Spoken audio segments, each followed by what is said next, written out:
الله جل جلاله نه هغه کم کلمات زده کړیو د کمې په ذریعې چې د خپل خطا معافي غوښتلې وه نو هغه کم کلمات دي په سورة اعراف کې د هغې ذکر دی ربنا ظلمنا انفسنا وإن لم تغفر لنا وترحمنا لنكونن من الخاسرين ای الله ظلم کړی دی ربنا ظلمنا انفسنا ظلم کړی دی مونږ په خپل ځانونو باندې وإن لم تغفر لنا کچری تا مونږ ته بخنه ونکړه وترحمنا او په مونږ باندې د رحم ونکو لنکونن من الخاسرین نو خامخا به شو مونږ د تاوانیانو نه یعنی دا کلماتو د دې کلماتو په ویلو سره الله جل جلاله د آدم علیهم السلام او د بیبي حوا علیهم السلام توبه الله قبول کړه د ابن عباس رضی الله تعالی عنہ یو روایت ده فرمای چې آدم علیهم السلام الله جل جلاله ته فرمایل چې الله تاسو په خپل لاس باندې نیم پیدا کړي تا خپل روح په ما کې نه دی اچولې یا الله ستا ما چې کله پرنجې وکړو نو تا په هغې باندې یرحمک الله نه دی ویلې ستا رحمت چې دی نو هغه ستا په غضب باندې سبقت او مخکیوالی نه دی کړی یا الله زمانه چې دا کومه خطا شوي وه نو زما د پیدایش د مخکې زما په تقدیر کې دا لیکلي وو که نه یا اول ما د دې خطا ایجاد وکړو نو الله جل جلاله فرمایل چې ها دا هر څه ما کړي دي نو بیا آدم علیهم السلام فرمایل چې الله زما توبه قبوله که او د توبې د قبلولو نه وروستو به دوباره زه د جنت ته داخل شم او که نه نو الله جل جلاله ورته فرمایل چې ها د توبې د قبلولو نه وروستو به تا ته دوباره بیا جنت میلاویږي امام مجاهد رحمهم الله دا یو لوی مفسر دی دا ذکر کوي چې آدم علیهم السلام چې په کومو کلماتو باندې توبه ایستلی وو د الله نه زده کړي نو هغه داسې وو اللهم لا اله الا انت سبحانك وبحمدك رب اني ظلمت نفسي فاغفر لي انك خير الغافرين اللهم لا اله الا انت سبحانك وبحمدك رب إني ظلمت نفسي فارحمني إنك خير الراحمين اللهم لا إله إلا أنت سبحانك وبحمدك فتب علي إنك أنت التواب الرحيم چی الله نشته دی حاجت روا سواستانا پاکی د تعالی را رب انی ظلمت نفسی الله ما په خپل ځان باندې او په خپل نفس باندې ظلم کړی دی نو ما ته بخنه وکړه او ته بهترین بخنه کوونکی ساتې الله ما په خپل ځان باندې ظلم کړی دی په ما باندې رحم وکړه انک خیر الراحمین او ته بهترین رحم کوونکی رب انی ظلمت نفسی الله ما په خپل ځان باندې ظلم کړی دی او زه توبه وباسم زما توبه قبول کا انک انت التواب الرحیم او ته بهترین توبه قبلونکی امام مجاهد فرمای چې دا کلماتو د دې په ذریعه باندې الله جل جلاله د حضرت آدم علیهم السلام توبه قبول کړه نو فتلقى پس دکلا آدم علیہ السلام من ربه در خپل ربنا کلمات یوسو کلمات فتاب علی نو مهربانی وکړه په دې باندې یا فتاب علی پس قبول اکلا توبه ددا انه یقینا شان داده هو التواب الرحیم دا الله توبه قبلونکې او رحم کوونکې دی. د توبې د قبلولو نه وروسته بیا الله جل جلاله فرمایل قلنا ویله مونږه اهبطو کوشئ منها د دینه جمیعا ټول فاما پس هر کله یأتینکم چې راشي تاسو ته مني د طرفه زمانه هدن هدایت فمن تبع پس چې تابعداري وکړه هدایا د هدایت زمان فلا خوف علیهم نبیرا پدی باندې ولا هم یحزنون او نبدا غمجنی. یعنی الله جل جلاله د آدم علیه السلام توبه قبول کړه. په یو حدیث کې راځي رسول الله صلی الله علیه وسلم فرمای چې الله جل جلاله فرمای کچری زما بندگان دومره گناهونه وکړي چې د اسمان دروازو ته راورسیږي اول به خو بنده دومره ګناه ونه کړي که بالفرض دا دومره ګناه وم کړي او د اسمان دروازو ته راورسیږي بیا یو پیر راشي او په صدق زړه سره د خپل تمام ګناهونه توبه وباسي نو الله فرمایي زه به د دې تمام ګناهونه معاف کم. دا به داسې پاکم لکه څنګه چې یو ماشوم د مور د خېټې نه دنیا ته راشي او د ګناهونو نه پاک شي. الله ډیر زیات غفور الرحیم دی ځکه الله په خپله فرمایي ادعوني استجب لکم زمانه غوښتنه کوئ زمانه دعا غواړئ زه ستاسو دعا قبلونکی یم. نو مونږ او تاسو له پکار ده که په خطا کې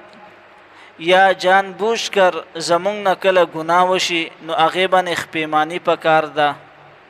فوراً په استغفار پکار دی او فوراً د هغې نه توبه ایستل پکار ده ځکه د الله ډیر زیات غفور الرحیم دی او په خپل بنده باندې ډیر زیات خفه کیږي. د تهجد په وخت کې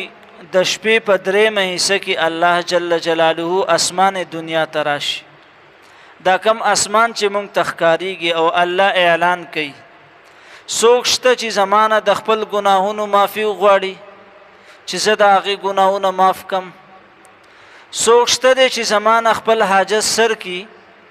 یعنی خپله مسله ماته بیان کړي او زه د هغې حاجت پوره کمه نو الله جل جلاله په خپل اعلان کوي. نو کم چې د الله نیکان بندگان دی په دغه وخت کې هغه د خپل بسترونه راپاسي او خپل ډډې د بسترونه جدا کی او الله ته ودرېږي او آه او پریاد او زاری شروع کی. نو الله جل جلاله دی دا حلاوت مونږ ته نصیب کی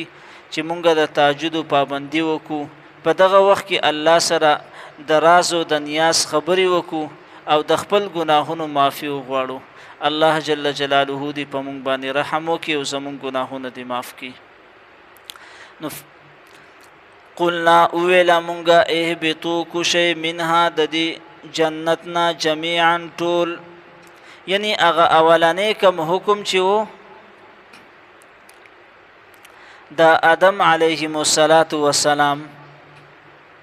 د هغې اعاده دوباره وکړه. یعنی کله چې آدم علیه السلام دا بوټی وخوړو د خوړلو نه وروستو الله جل جلاله هغې ته ووی چې د جنت نه وکوشئ. نو دلته د توبې د قبلولو نه وروستو د هغه حکم دوباره اعاده وکړه. دا خطاب در اصل آدم علیه السلام او بیبی حوا ته دی خو لیکن مراد د دې نه چې دی نو هغه د دې اولاد دی ځکه چې د انسانیت اصل کومه ټکانه چې و نو هغه ځمکه وه ځکه د ځمکې خلافت چې دی نو هغه الله جل جلاله آدم علیه السلام ته ورکولو د دې دپاره یې پیدا کړی و. نو د دې وجې نه ورته ووی چې توبه خو ستا قبوله شوه خو ستا د اوسېدو اصل کوم ځای چې دی نو هغه دا دنیا ده. او بیا یې وفرمیل فاما پس هر کله یأتینکم چې راشي تاسو ته مني زما د طرف نه هدن هدایت فمن تبع پس چا چې تابعداري وکړه هدایا د هدایت سمه یعنی چې کله زما د طرف نه هدایت راشي د دین مراد چې کم دی نو هغه د آدم علیه السلام بچو ته خطاب دی یعنی راتلون کې کم انسانیت چې دی هغه ته خطاب دی چې د الله د طرف نه کم وحی راشي او کم احکامات راشي نو چا چې دغه وحی ومنو د احکامات ومنو ده او په دغه لار باندې روان شو نو دا انسان کامیاب شو نو جنت ته دوباره د تلو کوم لار شي د هغه لار هم دا ده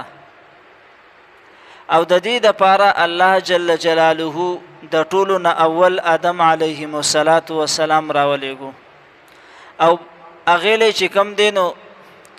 مختلف احکامات او هدایات ورکړله د انبیاو دا سلسله روانه وه تر اخره پوری په اخره کې جناب محمد رسول الله صلی الله علیه وسلم مبعوث شو دنیا ته تشریف راوړو نو د آدم علیه السلام نه واخله د نبی علیه السلام پوری د دې په منځ کې چې څومره احکامات راغلي دي څومره کتابونه راغلي دي نو دا در اصل د الله جل جلاله هغه هدایت دی د کم ذکر چې دلته کې شوی دی دنیا ته څومره پیغمبران راغلي دي نو د هغې د صحیح تعداد پته نشته دی چې دا څو دي خو البته دا مشهور دی چې 1,40,000 کم و بیش یعنی صحیح تعداد چې دی نو د هغې هېڅ پته نشته نه په حدیثو کتابونو کې څه تذکره شته او نه په قرآن کې څه تذکره شته البته په قرآن کې د یو څو انبیاو تذکره شته دی نو فمن تبع پس چا چې تابعداري وکړه هدایا د هدایت زما نبی کریم صلی الله علیه وسلم د حجۃ الوداع په موقع باندې وفرمایل ترکت فیکم امرین چې ای خلکو په تاسو کې مې دوه څیزونه پرېښودي دي تمسکتم بهما دا په مضبوطۍ سره ونیسئ لن تضلوا چیرې به تاسو ګمراه نه شئ هغه دوه څیزونه کم دي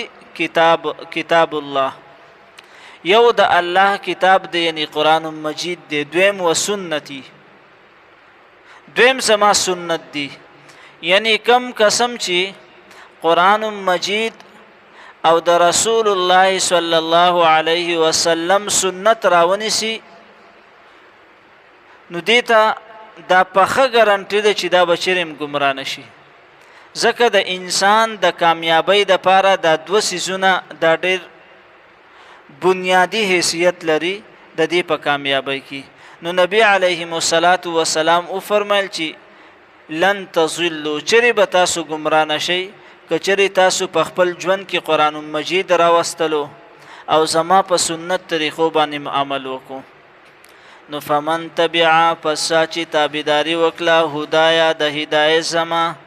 فلا خوف علیهم نبیرا پدیو بانی ولا هم یحزنون او نبدیو غمجن کیگی والذین او هغه کسان کفرو چې کفر کړي دي وکذبوا او تکذیب کوي بیااتنا د آیاتونو زمونږ اولئک اصحاب النار دغه کسان دیو دی جهنميان هم فیها خالدون دیو به همیشه پدی جهنم کې اوسیږي یعنی کم خلکو چې دین اومنو دو او اسلام اومنو دو نبی کریم صلی الله علیه وسلم چې کم شریعت راوړی دی دای په خپل ژوند کې راوستو نو د دیو د پاره زیری دی چې دا به جنت ته داخليږي او کم خلکو چې په پیغمبر باندې او پیغمبر چې کم دین راوړی دی د هغې مخالفت وکړو په پیغمبر باندې کفر وکړو او دا ارسی چې کم دی دروغجن کړله نو دغه خلک جهنميان دي او دیو به همیشه د پاره په دې جهنم کې اوسیږي اعاذنا الله منه سبحان ربك رب العزة عما يصفون وسلام على المرسلين والحمد لله رب العالمين آمين برحمتك يا أرحم الراحمين